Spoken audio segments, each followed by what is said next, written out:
Hey, it's Hannah, and today's video is my May plan with me, and I just cannot believe it is already May. This year has felt so long and so short all at the same time, but I really wanted to create a theme this month that kind of captured the light of things, and what better to do that than with yellow and sunshine. I'm really excited to share this month's theme, so yeah. Let's get planning.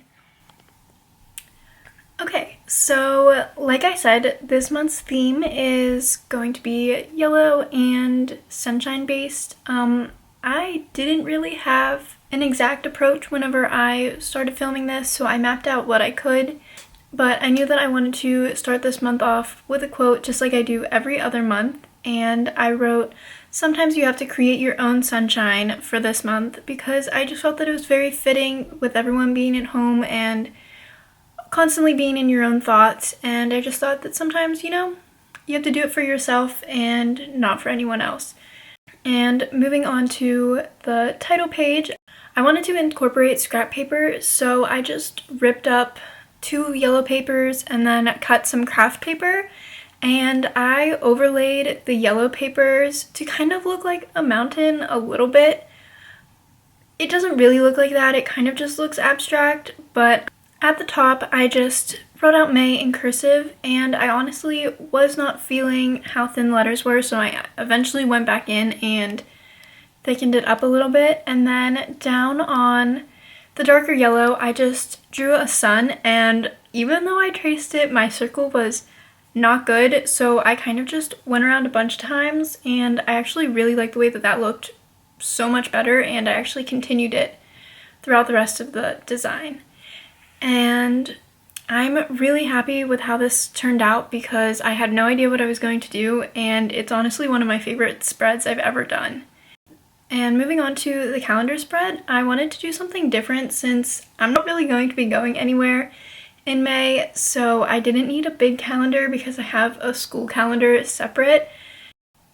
So I just wanted to keep the same theme of using the paper. So off camera I just made up the calendar and then glued it into my journal, and I just went in with a yellow Mildliner and did some circles and then numbered the calendar.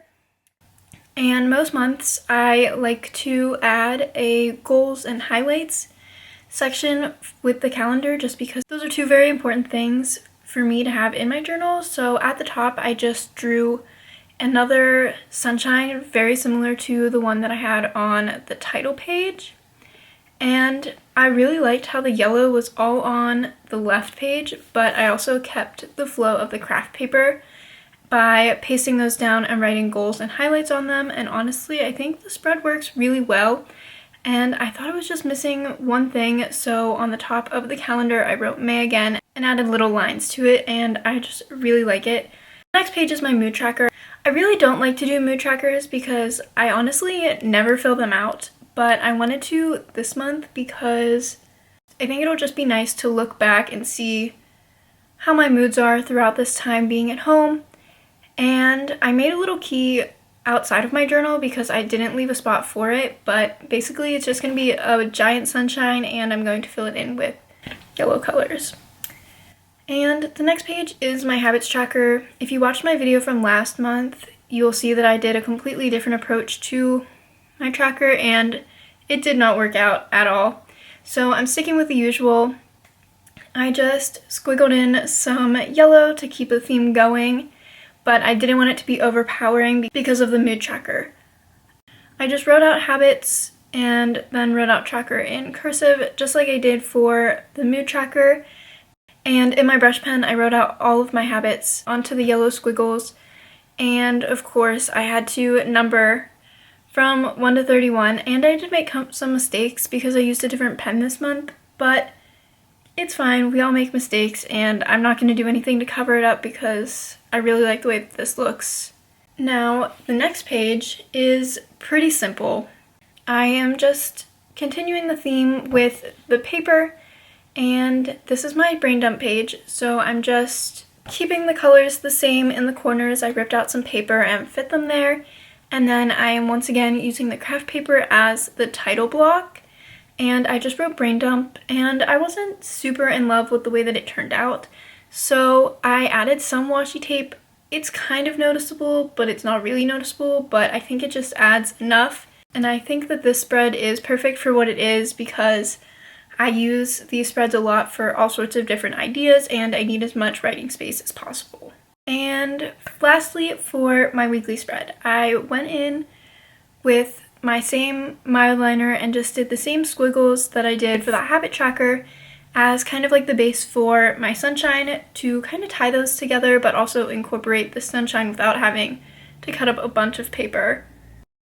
I used the Mildliner as the base, and then I just went in with a couple fine liners and I made some sunshines over all of them, and I think they're really, really cute, and I really liked how simple it looks too. And with my brush pen, I am hand lettering all of the days of the week, and I really just like how simple this looks, and there's not too much going on because I do still need enough room to write everything since it is finals week, the first week of May.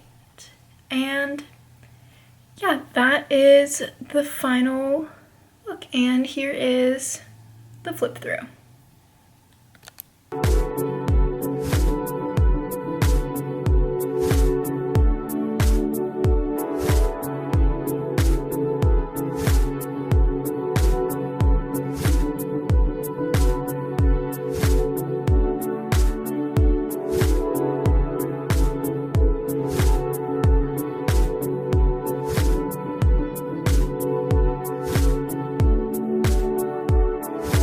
Hope you enjoyed today's video, and if you did, please make sure to like and subscribe to stick around for more.